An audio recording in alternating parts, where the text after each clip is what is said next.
What do I do if I believe my child's IEP is not being followed? Welcome to another video in the IEP question series, where we answer your burning questions about individualized education programs, or IEPs.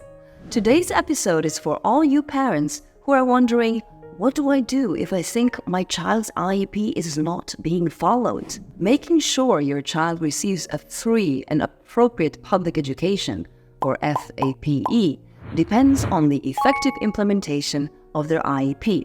But what if you have a feeling that things are not going as planned? Before you start to worry, take a look at some of these signs that might indicate your concerns are valid. Have you noticed that your child is struggling more and not making the academic or social progress you expected? Do you see inconsistent use of the accommodations listed in the IEP, making school more challenging for your child? Has the school staff been unresponsive when you reach out to discuss your concerns? If you are nodding your head, it's time to take action. Here's your roadmap. Number 1, direct conversation with implementers. Firstly, understand that this is your initial point of contact and often the most straightforward way to address issues. Teachers and educational assistants are usually closest to the action. They see how your child performs day in, day out, and can offer insights that you might not be privy to. Secondly, be prepared with evidence. Anecdotes, grades, or even specific incidents can be powerful indicators that something is off. For example, maybe your child is consistently unable to complete homework assignments despite their IEP accommodations. Thirdly, frame the conversation as a collaborative effort. Teachers and staff are more likely to engage positively if they don't feel attacked. So instead of saying you're not following the IEP, consider asking, what challenges are we facing in implementing my child's IEP effectively? Fourth, document the conversation.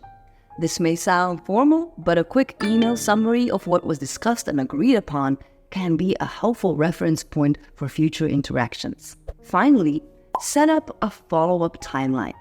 If the teacher promises to implement certain changes or to monitor specific metrics, set a date for a follow-up conversation to discuss progress. In certain circumstances, when you are not satisfied with the response you receive, request an IEP meeting. Number 2, request an IEP meeting. Firstly, know that an IEP meeting is your right. It's not a favor the school is doing for you.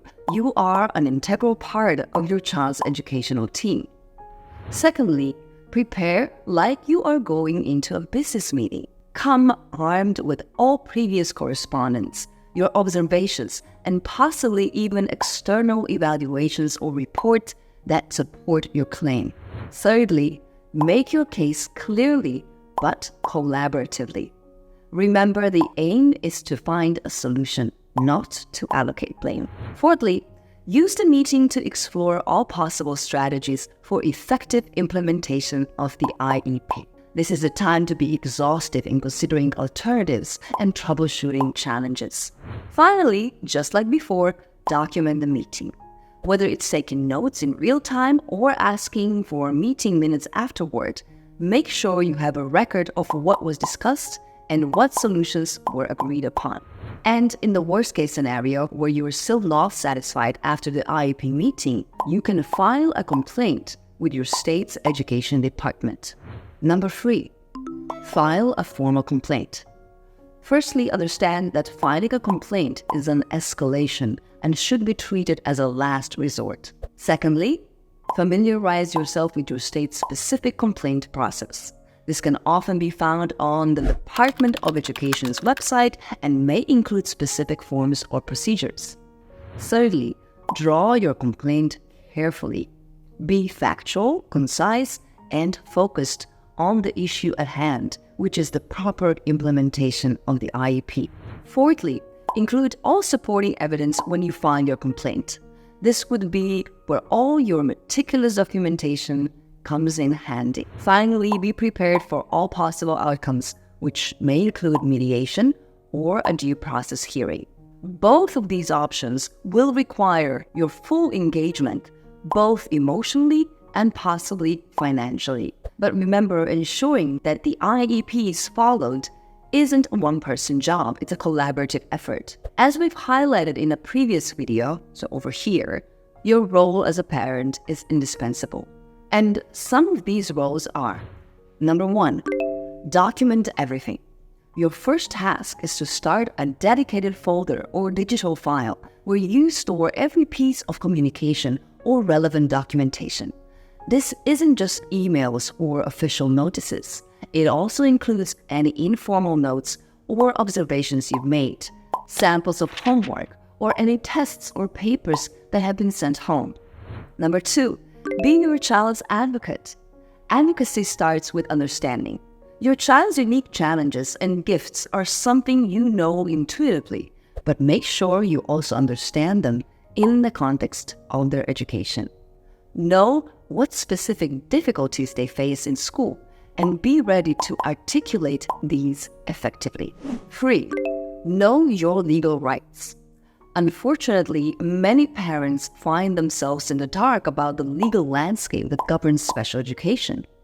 Your child's rights and your own rights as a parent are outlined in the Individuals with Disabilities Education Act, IDEA. Make it a priority to familiarize yourself with at least the basic tenets of this law. With all being said, don't be the overlooker when it comes to your child. Whatever it is, the little observations go a long way and matter a lot.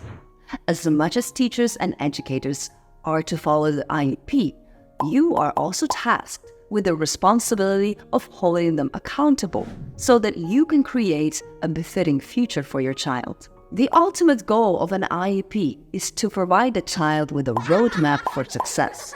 This can happen in a regular education classroom, a special education classroom, or a combination of settings. The important thing is that the child is making progress and that their unique needs are being met. For a child with learning struggles, parents can help meet those needs at home. Remember, a parent is a child's first teacher.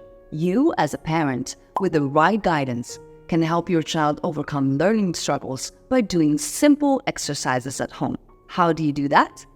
With the Learning Success System, of course.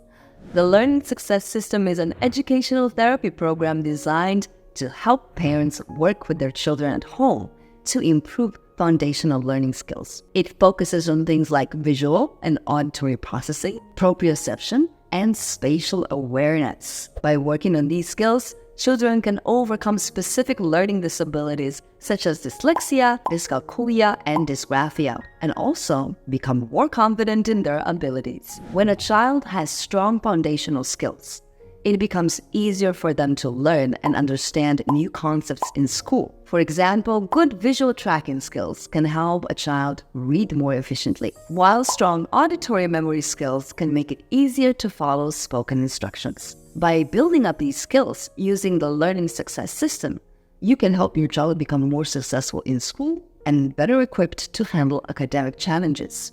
And to learn more about IEPs, watch our full playlist that goes into depth on IEPs. We cover the subject deeply so you can be a fully informed parent. You can get that playlist right here.